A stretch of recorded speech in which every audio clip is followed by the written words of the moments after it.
It's an important job we do in the aggregate, asphalt, and concrete manufacturing industries. After all, we're more or less responsible for creating the roadways that literally keep this country moving. The process all begins right here, rather modestly, with aggregate. By mixing fine and coarse aggregate with Portland or asphalt cement, we're able to manufacture a quality product that's durable and serves us well. But in recent years, the process of stockpiling and loading aggregate has become more critical. Quality-conscious customers have begun to sample asphalt and concrete on a more frequent basis, with the goal of assuring the products they buy are a proper blend of aggregates. They know that for a product to hold up under today's increased traffic loads, it must be constructed correctly. If it's not, well, the product may fail. To an aggregate manufacturer, this often means a customer returns a shipment but refuses payment, or accepts a shipment but pays only a portion of the asking price.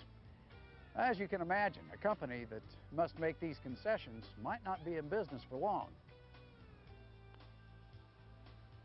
So the question is, how do we avoid supplying substandard aggregate? Well, to answer that question, we have to take a look at where the problem frequently begins, and that takes us right back to our aggregate stockpile. This stockpile model clearly shows how material will segregate. As an aggregate stockpile is built, large particles tend to separate from smaller particles. It's simply a matter of gravity. We've come to know this process as segregation. And no matter how a stockpile is constructed, the possibility of segregation must be considered.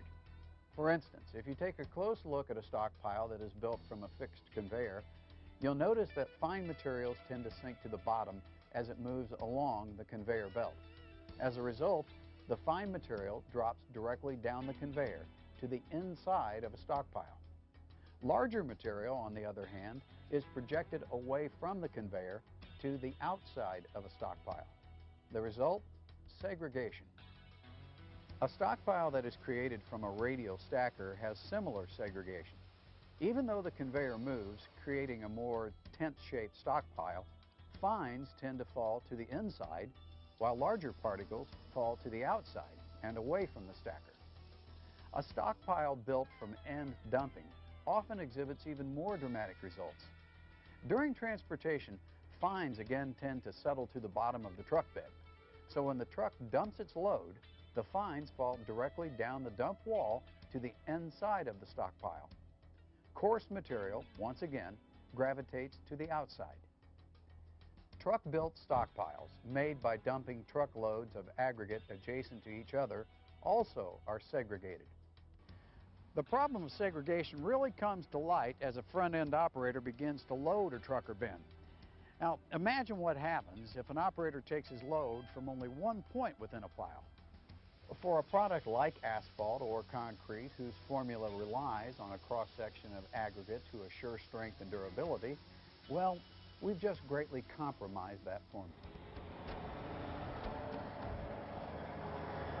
So that's the bad news. No matter how a stockpile is created, it has a tendency to segregate.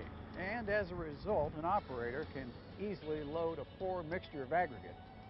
But there is some good news. Segregation can be overcome with a relatively easy loading procedure. Knowing that fine material just naturally separates from coarse material in a stockpile, a loader simply needs to make sure that he loads from all portions of the pile, and as a result, blends an even mixture of fine and coarse material. This procedure can best be accomplished by repeatedly taking bucket loads from across the entire face of a pile.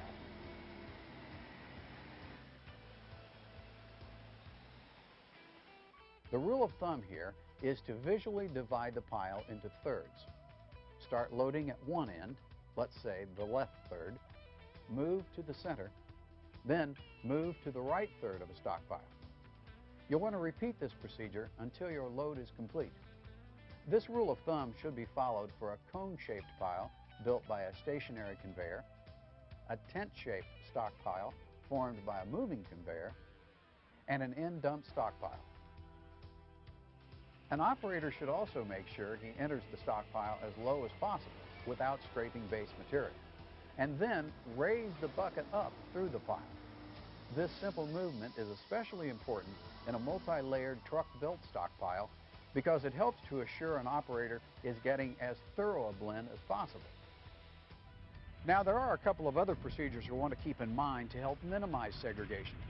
First, don't hesitate to reposition a truck that may be blocking your access to the entire face of a stockpile. In the long run, the few minutes it takes to explain to a driver why he must move may eliminate an unhappy customer, or that same driver returning a highly segregated load. Second, be sure that as you load a truck or bin, you don't segregate a properly mixed load of aggregate.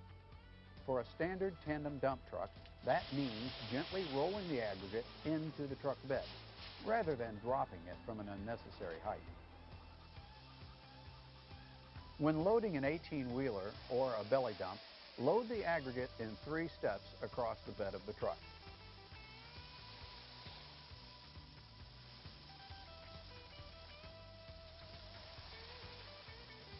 The first bucket in the front, the second in the back, and then in the middle. You should repeat this front, back, middle procedure until the truck is full. Also, remember to just roll the load from the bucket. Again, this helps to further minimize segregation. So there you have it. Some very simple procedures that will help minimize the very serious problem of segregation. After all, it's an important job we do in the aggregate, asphalt, and concrete manufacturing industry. By minimizing segregation, we not only help assure that our businesses remain profitable, but that the roadways we build will be around for the long haul.